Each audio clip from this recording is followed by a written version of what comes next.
Welcome to our webinar today. We're going to be going over maximizing value for our high net worth clients, insight into our outsourced family office.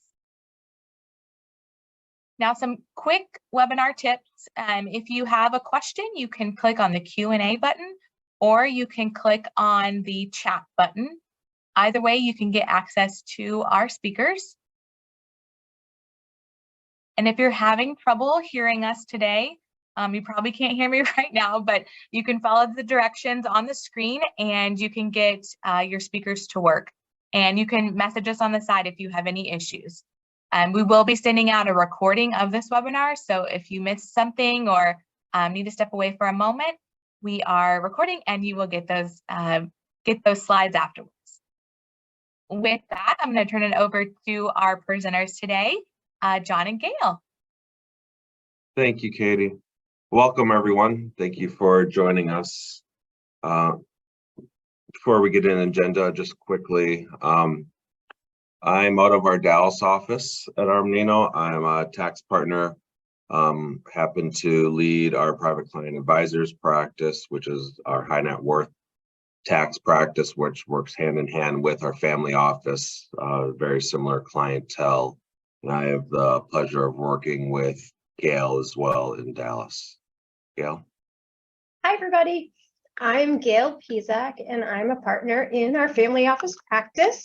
And I'm very excited to share with you today some of the things that we do, and hopefully some things will resonate and we'll be able to provide opportunities for you to help your clients. Awesome. So in this hour, we're going to accomplish a few things. The one thing is, as Katie mentioned before, there's options to ask questions throughout. So while we do have a Q&A at the end, please, as something comes up, something we go over, if you have further questions or comments, please add them throughout. So this is intended to be somewhat of a discussion as well to just maximize your learning of the family office practice and how we do it at Armanino with our outsourced family office. So with that, why don't we jump into what is a family office and specifically for us, an outsourced option, right? Everyone here knows that the family office is an odd term because it means something different to everyone, right? It could be 20-person office, it could be a personal assistant. So for us, this is the way we treat it. For our clients, the different types of services we provide, and we'll get into that in greater detail. But essentially, this is what we are handling for our families across the country. I want to jump to the next slide. And for those on here that aren't familiar with Armanino, just give you a little more detail on our family office services. It is, as you can see, we keep growing throughout the country. It's collectively, we're nearing in on 200 now employees across the country, largely based in Dallas and New York and LA. Typically, our price point for clients, they're usually going to come in north of 50 million of net worth to about $1 billion to $2 billion. That's where it fits in before they'll start bringing in their own in-house family office. What's important is on the pricing side of things, we don't look at assets under management. Obviously, we don't touch investment management. I'm very good at losing my own money. I don't need to lose my clients' money. So for us, it's really, we focus on the amount of volume of transactions and how busy, what their lifestyle is.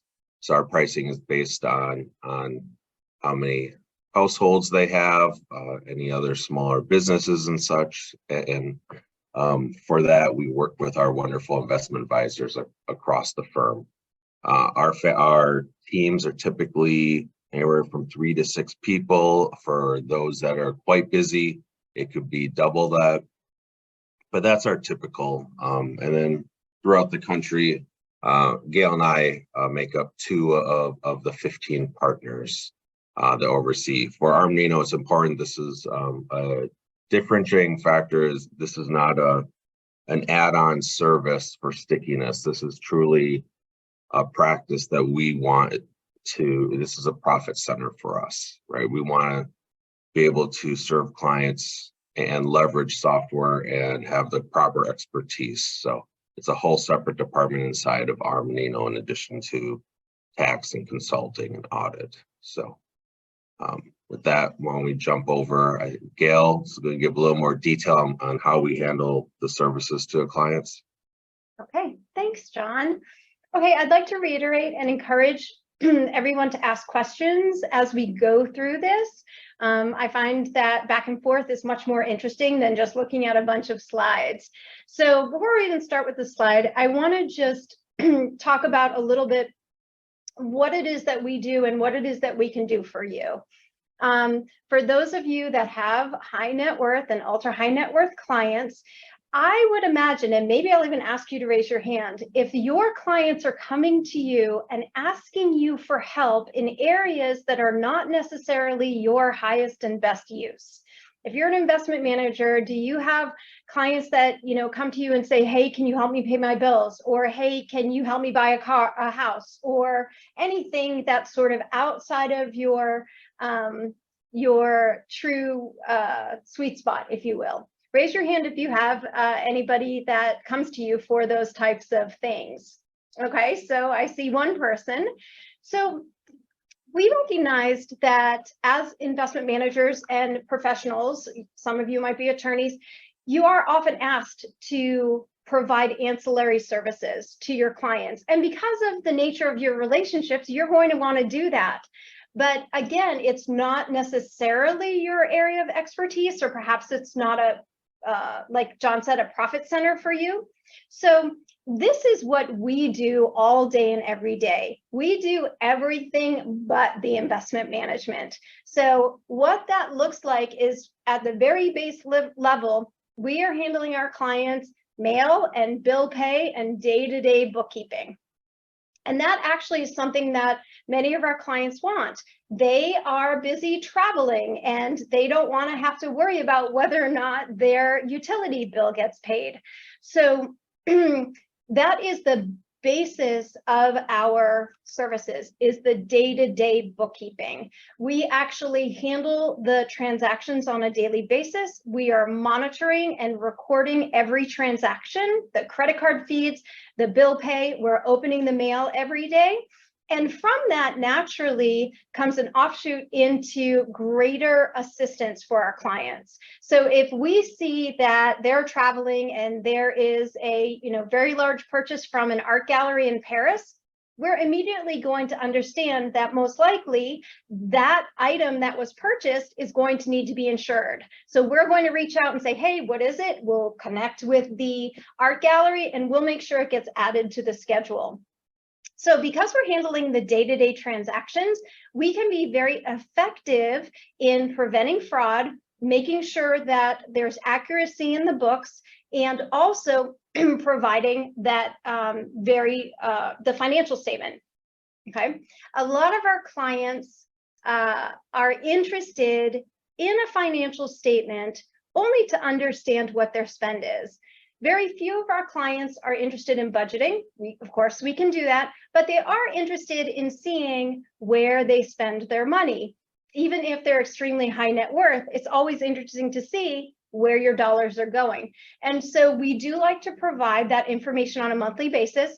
And sometimes it'll trigger the client to say, oh my gosh, I didn't realize that I was still paying for that gym membership, from 20 years ago.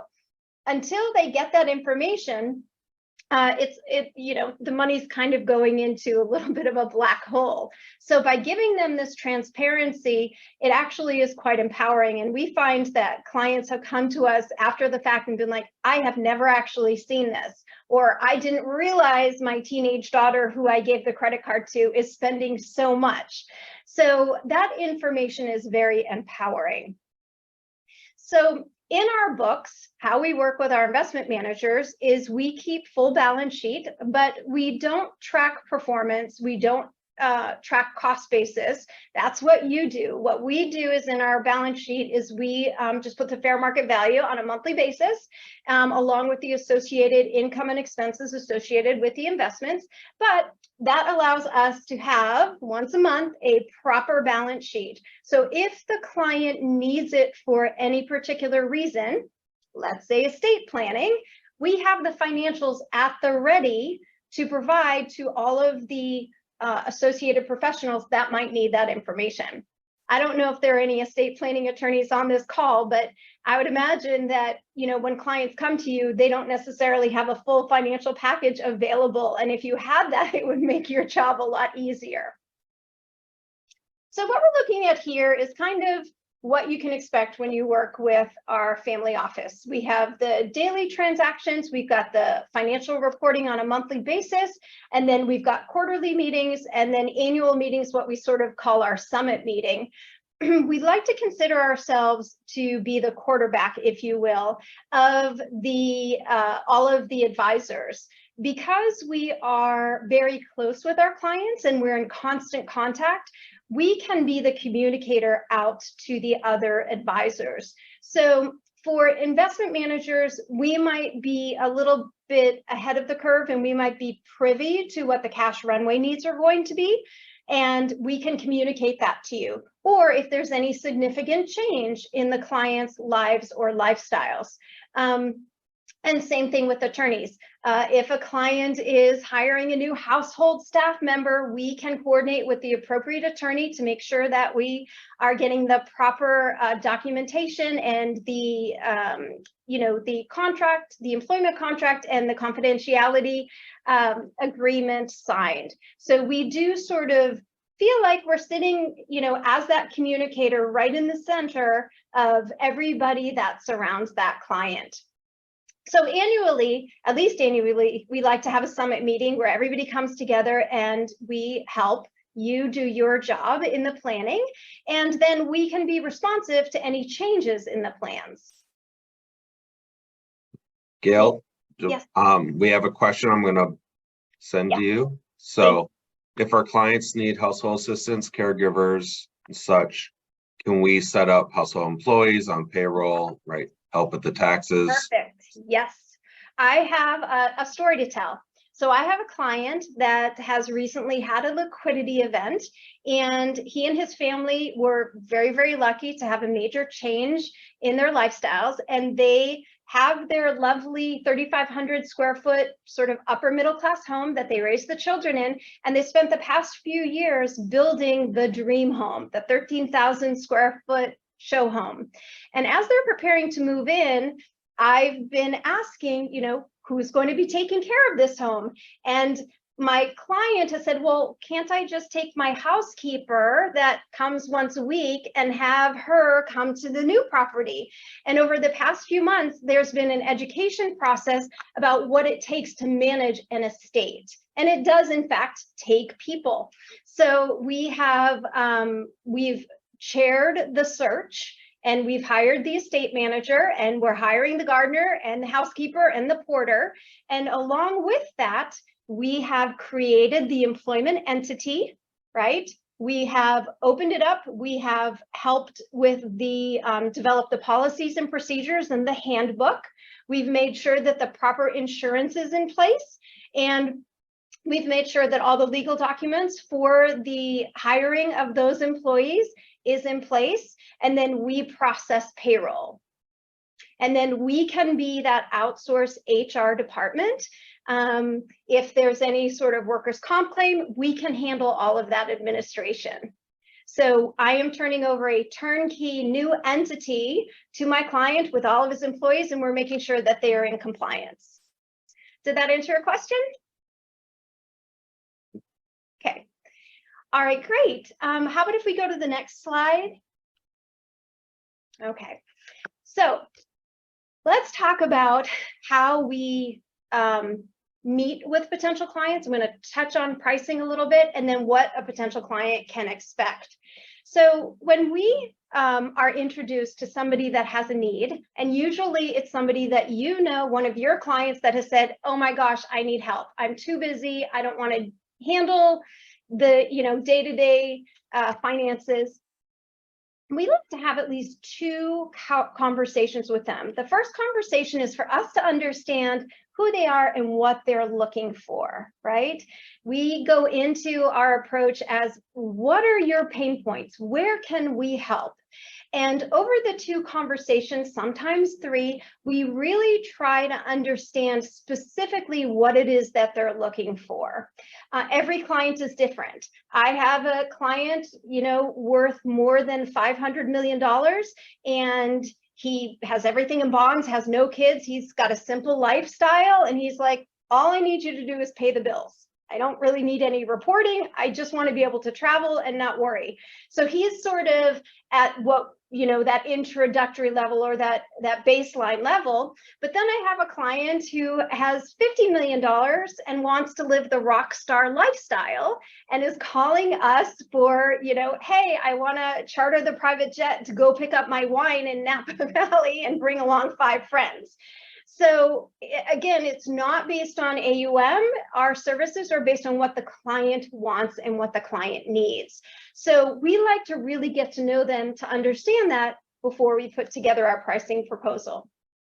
Once they come on board, we do like to warn our clients that the first 90 days can be a little bit invasive, if you will, because we want to understand everything that's happening in their lifestyle or in their lives. So that way we can take over the day-to-day management of those things. So there's generally a lot of communication during those first 30 days. In order for us to pay bills, we actually do open up bank accounts that we are signers on. For most of our clients, we open up what's known as an operating bank account because we don't actually want to have access to all of their wealth, but we look at their average spend and we ask that that operating account get funded on a monthly basis. So we have to open up all new bank accounts and we have to become the manager on the credit card account. So that way, if there is any type of issue with the credit card, we can call on behalf of the client and we have all of those authorizations. If they have financials, we're going to go through an extensive review. However, many of our clients actually don't have financials. So we will go backwards to the beginning of the year and we'll reconstruct and we'll build the financials from there. We will do an insurance review just to make sure that they are appropriately covered. A lot of clients that are amassing their wealth over time, it is rare that they're looking at their insurance every time there's a material change. So in working with insurance brokers in the high net worth space, more often than not, we're identifying duplications or gaps in coverage. And again, more often than not, we can affect beneficial reductions in premiums. So we do kind of network our way into our clients' lives in those first sort of 90 days. But then we're off to the races and we can operate and give our clients back the time that they are looking to have back. I see a question, John. I can't see it, I just see the note. No, you're good. So the reports mostly accounting related to what we do, or do you comprehensively aggregate? I know you have an answer for this. Aggregate all the financial reports, including the investment statements and various other managers. Yes.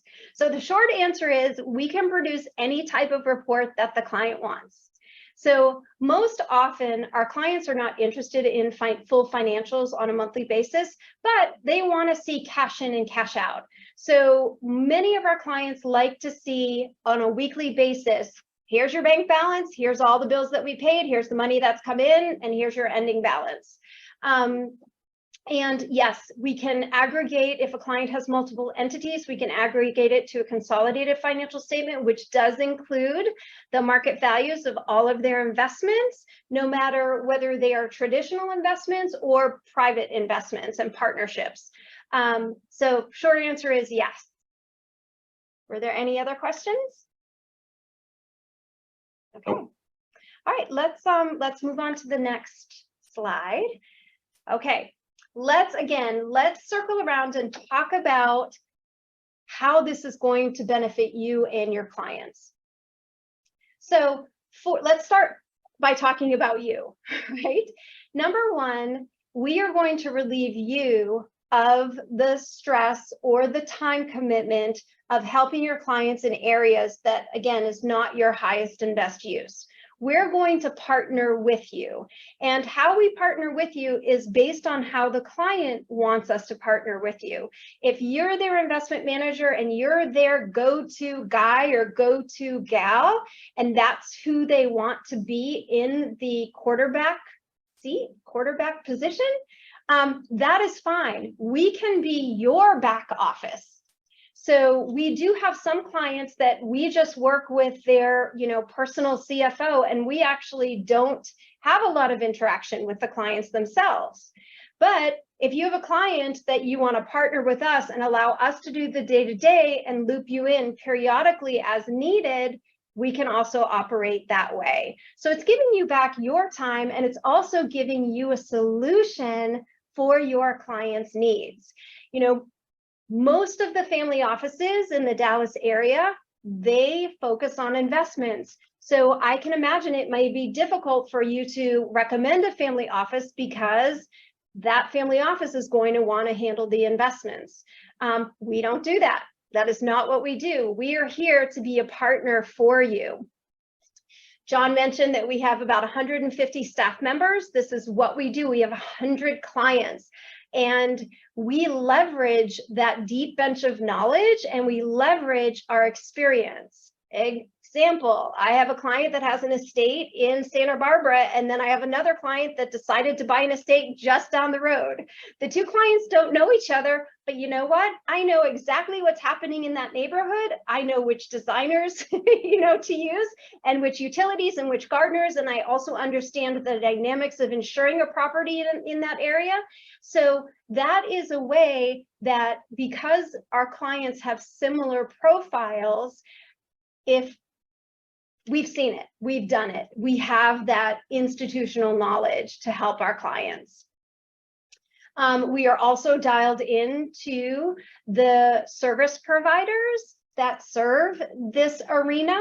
So we work with several, insurance brokers that serve the ultra high net worth community. We know the yacht brokers, we know the jet brokers, and because we have multitudes of clients, we can leverage that to the benefit of our clients. One thing we haven't talked about is banking relationships. We have no proprietary or necessarily preferred banking relationships. We work with all the major private banks. And if a client is looking for a new banking relationship, we typically recommend 2 or 3 different banks, and we let them choose. We don't have any fee sharing arrangements. We want to be responsive and responsible and help the client pick the best solution for themselves. Do you want to move to the next screen? Okay, so I know we're a little bit out of order. Let's talk about sort of the benefits to your clients. You're getting expertise, you're getting a lot of technology. So again, because we do this for many, many clients, this is a profit center for us. We have invested a lot of time, energy, and dollars into our process. So one of the things that I think differentiates us is that our clients, should they choose to approve their bills, they can approve their own bills on their phone from anywhere in the world. Some of our clients like to approve them, and some of the clients say, you got it, you know my situation, I'll look at the report at the end of the week. So in addition to that, we have a lot of security and a lot of protectiveness in our technology. So within our company, which is national, We silo our clients' information from the rest of the firm so that an auditor in Boise, Idaho cannot pierce into our division to see any data from our any client data. And not only that, within our client service teams, the information is isolated. So it's very, very protective. Any questions? So Gail, we do leverage technology quite a bit, obviously. What about for the clients? Because I know we have some who maybe are technology challenged or just Great. old enough school that, you know. Yes. So we do have some clients, former CEOs that may have retired or sold their company, and they very much are a pen and paper type of client. And as an example, there's one client every Monday, we fax copies of all the bills to that client. They review, initial, and fax it back to us. So we really customize and tailor our services to exactly what the client wants and to their comfort level. And going back to that question about reporting, some clients understand financial reports and other clients do not. So we will customize our reports so that it is beneficial to the client. We will spend those first 3 or 6 months saying, here's a report, tell us how you want to see it. Some clients, you know, they don't want to see a category that's called clothing. They want to know how much they're spending at Neiman Marcus versus Lord & Taylor versus Bloomingdale's. And so we just alter it to be the name of the stores versus the spending category. And before you jump in, we have a question, Gail. So question is, want to know about our experience and capabilities for our clients that are more of a global, worldwide presence, right? And I know plenty of those. So. Yes, we do. So we certainly, you know, our clients are globetrotters. And many of them own properties overseas. So we are familiar with the nuances. Because we're in Texas, we have a lot of clients with Mexico properties, and many of you may have as well. So that is always challenging. Culturally, they work in a different way, and we're very familiar with that. And unless you have a more specific question, but yes, absolutely. Global currencies, you know, international travel. Of course, we'll talk about tax later, but yes, we have clients from, yeah, all over the world. Immigration issues, we certainly handle that. Okay. So moving on, as I mentioned before, we like to consider ourselves sort of that quarterback, working with all of the other service providers. Again, we don't have to be. This is generally how it works, right? And so we are in communication with our clients, many of them on a daily basis. Our clients, my clients, John's clients, Craig's clients, they all have our cell phones, right? And we are WhatsApping and we're Slacking and we're communicating all the time with them.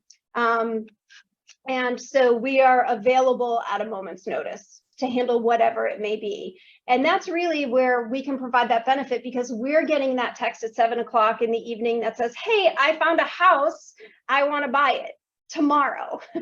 So we are prepared to handle those types of situations and loop you in as necessary. Okay, next screen. Okay. So I think I want to open it up right now, rather than me continuing on and asking you just to maybe in the chat, throw out subjects that you want me to cover.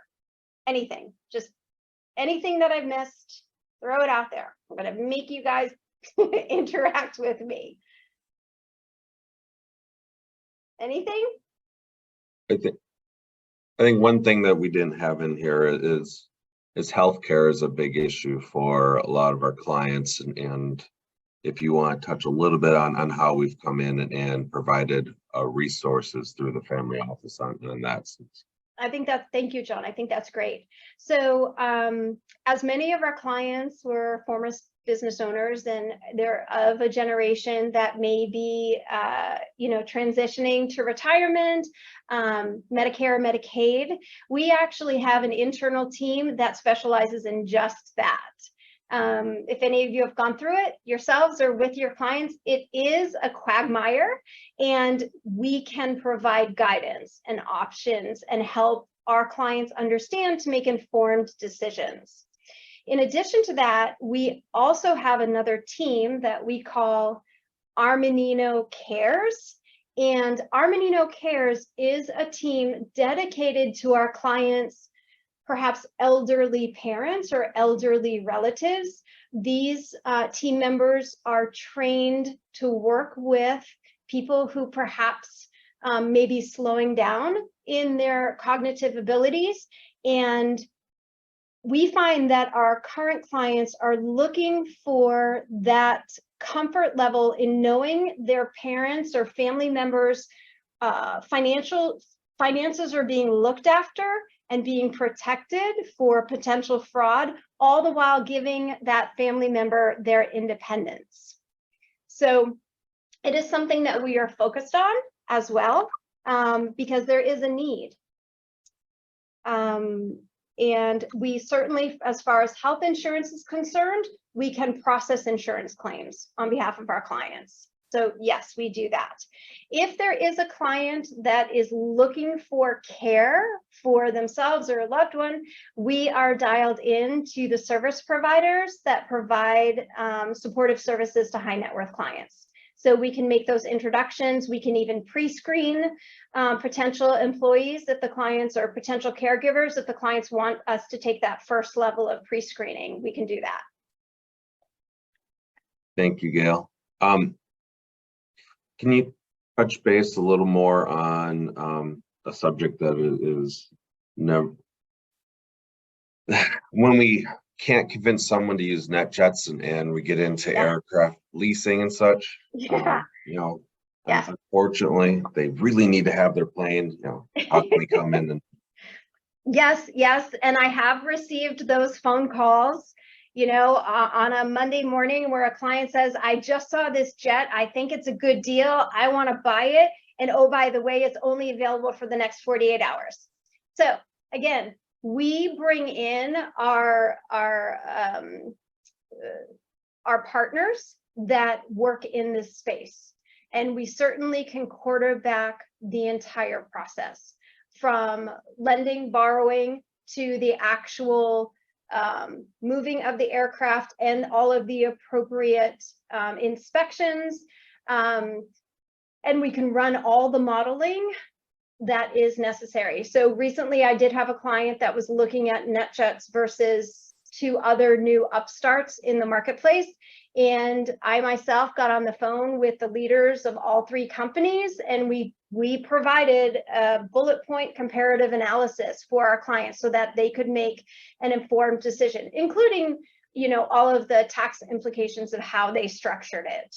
So yes, we can definitely manage that process. We also, again, can leverage, because we have a situation right now, we have a client that's selling a plane, and another client just happens to be looking for that plane. And so we can put those together, but then we take an arm's length approach, right? But just because we're in the space, we have access to knowledge that maybe somebody else may not. Okay. Also, how we involve adult kids as parents are slowing down. Yes.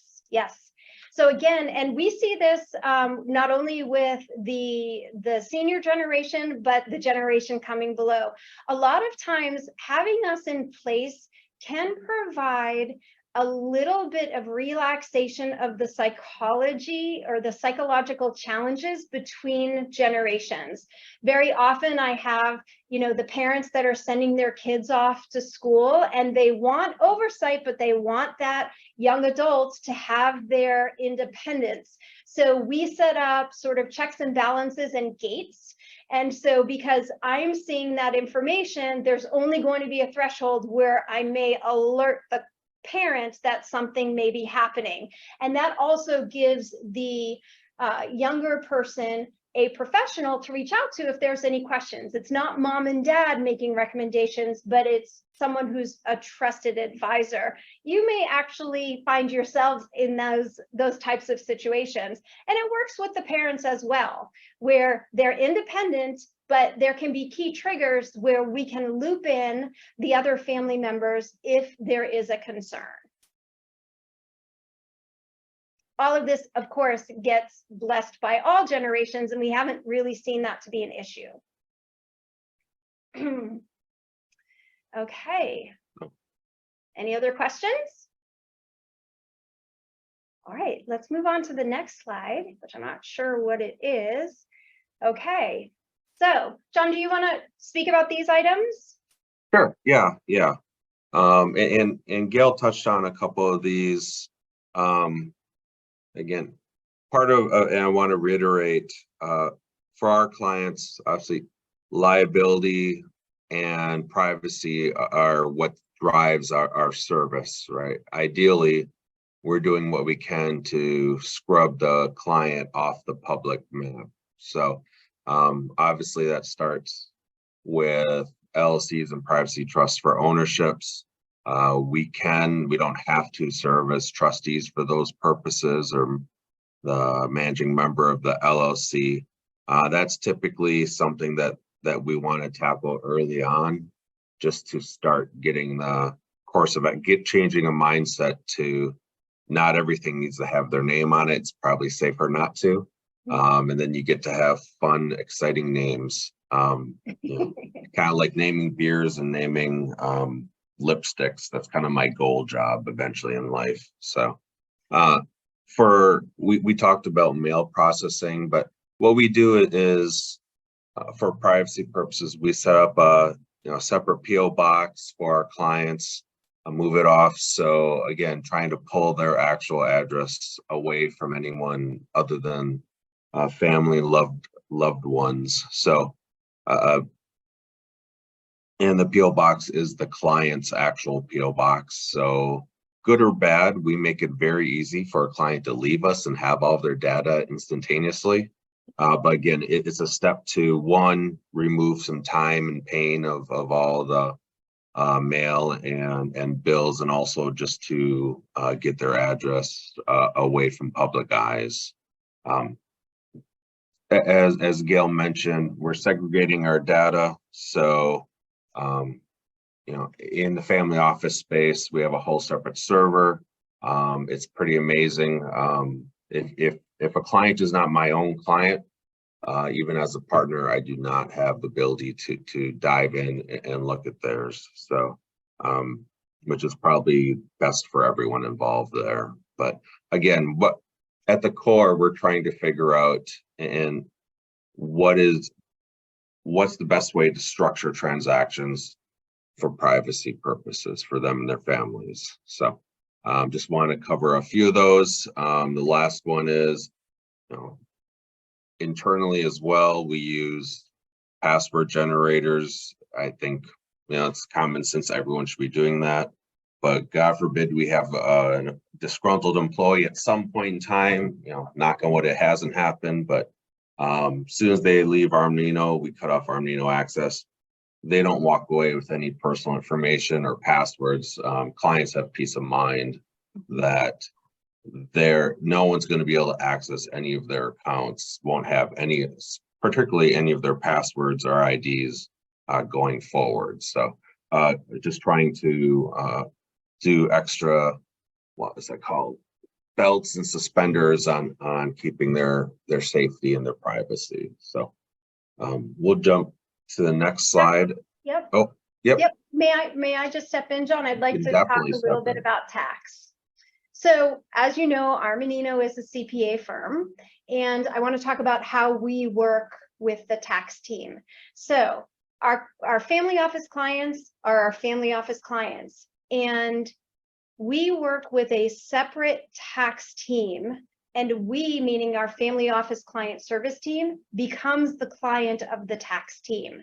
Because we're handling every document and we're seeing every transaction, it actually makes the tax team's job a little bit easier. You know how at the end of the year, you're always having to pull together all your tax data? We have that. We are collecting it in real time and we are conveying it directly to the tax team. So not only that, any transaction, any large transaction that needs to be observed or examined by the tax team, we're going to do it before the transaction happens. Because the clients are coming to us and saying, hey, this is what I want to accomplish, we're going to look at it through the lens of tax liability. You know, it's unfortunate if a client does something without us, because on occasion we could have done it more tax effectively. And John, I'm gonna punt this over to you about your client that wanted to buy the race car and you saved them. Go ahead, as classic example. Well, there's so many race cars to be had. But yeah, for that, and what Gail's saying is, as a tax professional, we're able to provide so much more value for our family office clients than our tax clients, in the aspect of knowing a transaction before it happens, right? Too often we hear from the client, oh, by the way, did you know that I bought X and X 8 months ago? All right, well, that doesn't, what can we do? Well, you've already bought it, right? We could have structured it differently. And example Gail's bringing up is, one of the clients likes to buy racing Ferraris because he just wants a new way to die. So, and we got hold of him and learned that before he did, so we're able to structure it to avoid sales tax. At the price of that was 2.8 million. So you can do the math for Texas at 8.25%. But again, if we, with the family office, it's incredibly efficient on our end to know what's happening prior. We'll know months in advance. My clients, I do believe some of them like me, but as a tax guy, they don't want to hear from me every day. What are you doing today? What are you doing today? But family office, we have that. So we're able to jump and add some value, because in the end, while tax doesn't drive or make the decision, tax is and should be a part of every decision for our clients with the amount of money that they're moving with their transactions. So. And back to the question about global presence, I wanted to say, because I knew we had the slide, is for that, we have the international tax both at Armanino and our national office, as well as Armanino's part of a worldwide network of firms. So right now I have a client looking to move to Portugal. So, I have the international tax, jumping in to explain the differences and the impact of renouncing citizenship. We're looking at a new property there, but that might stop now, because we let them know they're going to have to cut a check to the IRS of around 11 to 12 million to renounce their citizenship. Don't think they want to do that, right? But for that purpose, we're able to have that additional expertise to get their answers efficiently and be able to make the right decisions, because it's always going to cost more to fix a mistake. So as a tax guy, I would love for all of my clients to be family office clients. It makes, and again, we're not the ones bothering people to get their tax data in, right? The family office already has everything. So there are more, there's definitely a number of clients who just appreciate the value of not having to find everything and throw it in a dirty old shoebox and deliver it at some point, So we did have a question, and I'm going to answer it. The question was, do we work, are our clients required to use Armanino's tax department? And the answer is no. Some of our clients do come to us with long-standing CPA relationships and they want to keep them, and that is just fine. And again, our outside CPAs really enjoy working with us because we're delivering a comprehensive financial package, and sometimes it can even affect lower fees on the tax side because of that. Yeah, they are two separate engagements for clients. The majority do, I would say, engage us for both services, but it is definitely not a requirement. So. And the other thing I think that's important to understand about our family office practice is we can leverage all arenas and all business units of the firm. And I'm going to give you an example. High net worth client decided that they wanted to buy a working vineyard. I can probably hear the groans in the audience, right? Had no prior history or knowledge of wine other than they like to drink it, and they found this beautiful property and they called me up and said, we want to buy a vineyard. So I was able to pull in various departments to help facilitate that entire transaction from the and with specialties, right? So I had to find the specialties that we have. People have done that within Armanino. And so we had the valuation done to make sure that the purchase price was correct. We worked with, all of the appropriate attorneys, and we structured the deal. And we set up the new company, and we even then put in one of our fractional CFOs to come in and actually run the vineyard while our clients took that year to figure out how it is that they're going to incorporate this into their lifestyle. So in pulling together those resources, we were able to effectively handle that transaction and set them up for success. So I'm constantly calling on other departments. As we mentioned in the beginning, we have an outsourced HR department. So when we are setting up household employees or a household employment entity, we have our HR department pull together the policies and procedures in the handbook. So, and that's all within Armanino. So our clients don't have to pull resources from other firms. Now, having said that, for the attorneys in the audience, we do partner with all of our attorneys, including employment attorneys, to construct all of the proper documentation for the, the confidentiality and employment contracts. We are not lawyers. We're not investment managers, and we're not lawyers, but we're great partners to you. Gail, going back to a previous slide about key considerations, and I briefly touched on that Dallas and New York and LA are our largest offices, but can you just expand on, we have teams of 3 to 6 or more for the largest, and I glossed over that we have family office professionals in other locations, and how we pick those teams, and the reasons behind that someone might not just be served if they're Dallas, they might not just be a Dallas team. Okay, thank you, John. So yes, just like with you and your relationship with your clients, these are long-standing, long-term relationships. So we want to make sure we're investing the right amount of time, the right amount of resources, and the proper professionals to meet our clients' needs. So typically during the onboarding process, the client team is going to be relatively small until we understand exactly what it is that they need, what they're looking for, and what type of specialty services we need to provide. And then from there, usually about month 4, month 4 to month 7, we're building out the rest of the team. And I like to incorporate team members from different geographical locations. So we'll add somebody from the East Coast and we'll add somebody from the West Coast. And there we have just extended the workday by 3 hours. We do work with some remote employees, and we have employees all over the country. So geography is a factor if it's important to our clients. But I think what's most important is putting the right person in the seat for that client. So we really like to get to know their personality and understand their working style.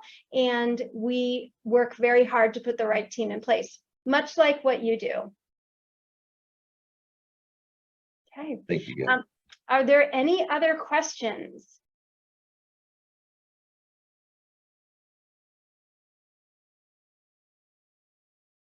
Okay. Nothing else? Well, I hope that means that you've enjoyed the conversation today. You can certainly reach out to myself or John to follow up. Of course, we do have sort of marketing materials that we're happy to send out to you upon your request. However, we find that what resonates most is a conversation. Awesome. Thank you all for attending, and we will send a follow-up email with the slides. I appreciate y'all's time. Thank you, everyone. Thank Bye-bye. you.